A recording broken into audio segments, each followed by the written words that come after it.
Hello everypony, I am Critical Thought and welcome to my review of Keep Calm and Flutter On.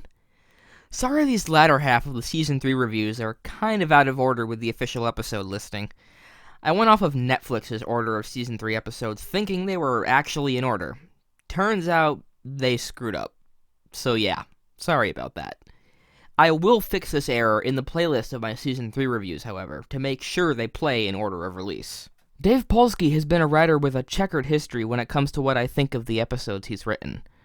Much of his earlier work in Season 1 and part of his work in Season 3 was terrible in my opinion, and they were often some of the weakest episodes in their respective seasons. However, as the latter half of Season 3 started coming around, I started seeing a positive change in what Dave Polsky could bring to the table.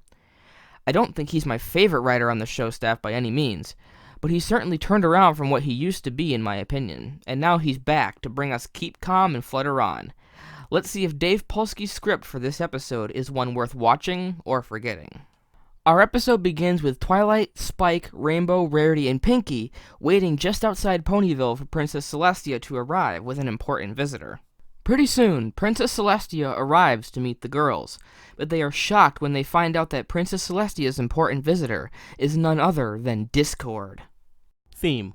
Twi and her friends are upset and confused about why Celestia would bring Discord back to Ponyville, recounting all the terrible havoc he caused in the Season 2 premiere. Gotta love those callbacks and that continuity. Earlier seasons of this show didn't really care much about keeping things consistent, but seemingly once Season 3 began, the writers realized how important it was and started incorporating it more and more, and I'm so glad they did. Celestia says the reason she has brought Discord back is that she believes he can be reformed to use his chaos magic for good instead of evil, and that she thinks Fluttershy is the best pony for the job.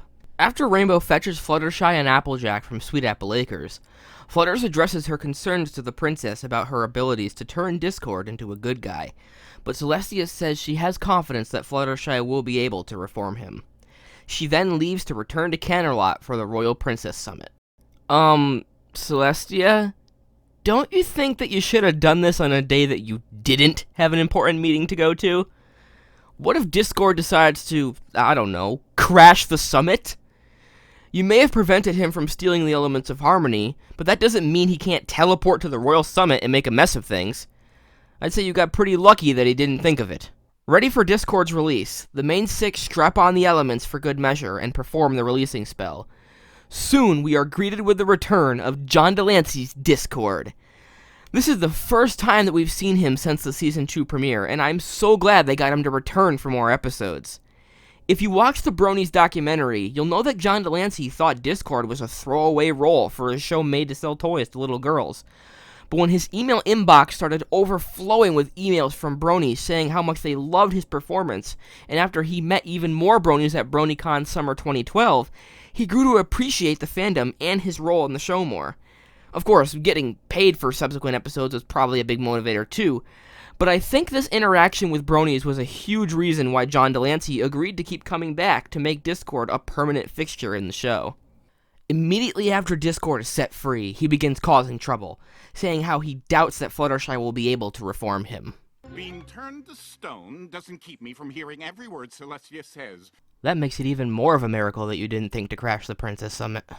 Try us, Dipcord. Wait, what did Rainbow just say?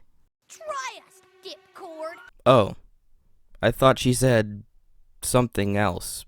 Something more vulgar. Yes, very well then. Carry on.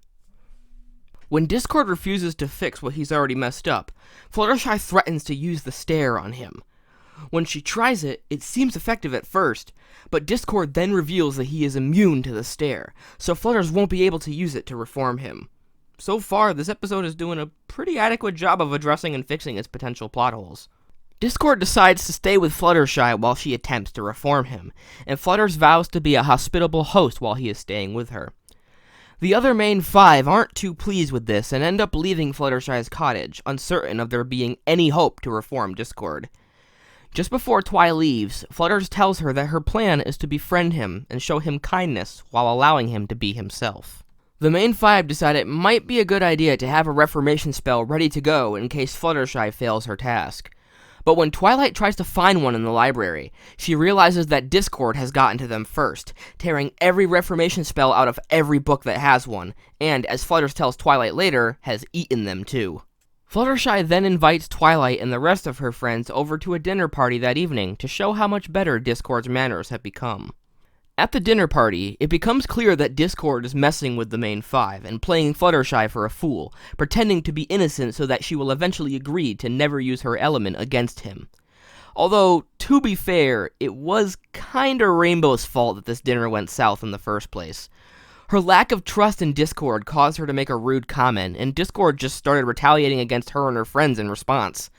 Sure, Discord was being weird, but he wasn't being hostile towards any pony until Rainbow Dash spoke up and called the gravy boat creepy. Of course, Discord wasn't anywhere near being reformed at this point either, but who knows what this dinner party could have been if Dashie had just kept her mouth shut. Dashie pleads with Flutters to see how she's being used by Discord, but Fluttershy refuses to see it that way, and says that she doesn't see any of them giving him a chance. Both of the groups are kind of right here. Discord is using Fluttershy here, but the main five aren't being very lenient with him either. When Dashie asks why she's being so accepting with Discord, Flutters responds with, Because that's what friends do. This strikes Discord right in the feels, since he's never had a friend before, and it seems as if Fluttershy might be onto something with this whole befriending Discord to reform him thing. After it's revealed that some beavers under Discord's control have severely flooded Sweet Apple Acres, Fluttershy decides it's time to put her new friendship with Discord to the test to see if he is willing to listen to her. When Flutters asks him to fix the flooding, she is thrown for a loop when Discord gives her an ultimatum. He says he will fix the flooding, but only if she agrees to never use her element of harmony against him as, quote, a sign of their friendship, end quote. She is conflicted at first, but ultimately agrees to never use her element against him and gives it back to Twilight. Discord then freezes the flooding over instead of fixing it. This angers Fluttershy and Spike rushes to return her element to her. Flutters is then left with a choice. Go skating with her friend Discord, or take back her element and turn him back into stone. She ends up choosing the former, much to the shock of the main five. Discord thinks he's won now that the ponies can't unite to use the elements against him because Fluttershy is his friend. And when Flutters becomes even angrier at him and says that she's not his friend, Discord shows very little concern. That is, until he realizes that if he doesn't change his ways, he is going to lose Fluttershy, the one and only friend he's ever had.